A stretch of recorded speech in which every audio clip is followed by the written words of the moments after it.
أشهد أن لا إله إلا الله.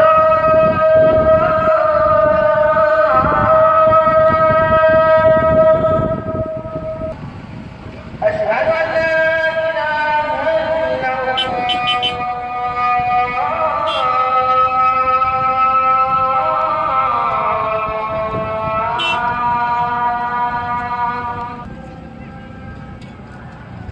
أشهد أن محمدا رسول الله.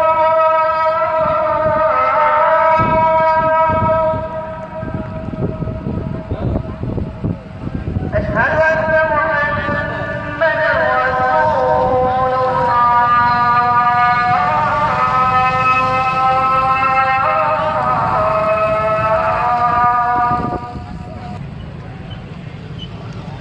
حي على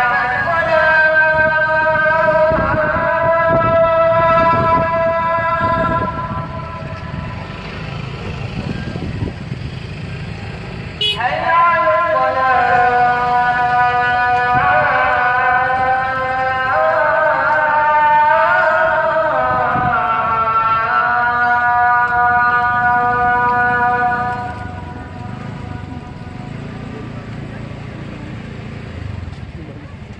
حي على الفلاح.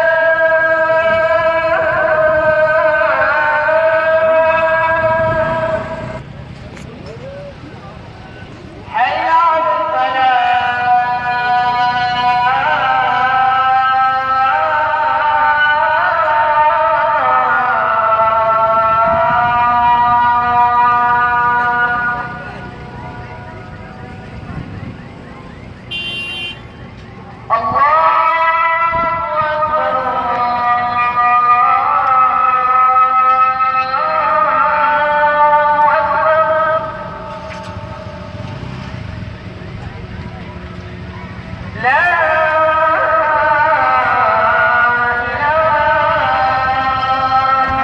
إلا الله.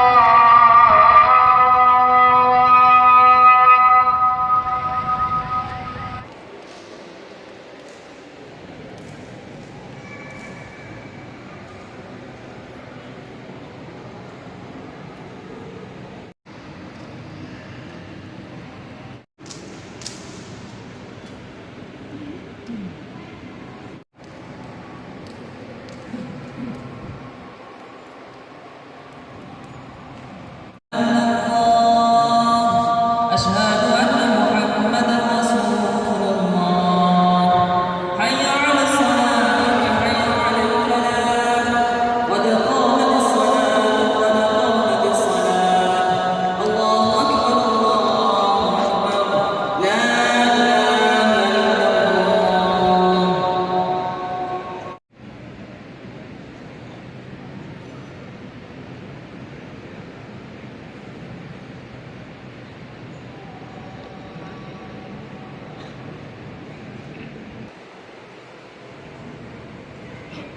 Bagaimana itu hukumnya orang berpuasa akan tetapi meninggalkan sholat? Kemudian Syekh pun menjawab, dia tidak mendapatkan pahala puasanya. Karena apa bedanya dia dengan orang non-muslim? Al-'ahdu bainana wa bainal kufri tarikus sholat. Perjanjian antara kita dengan orang-orang non-muslim adalah sholat.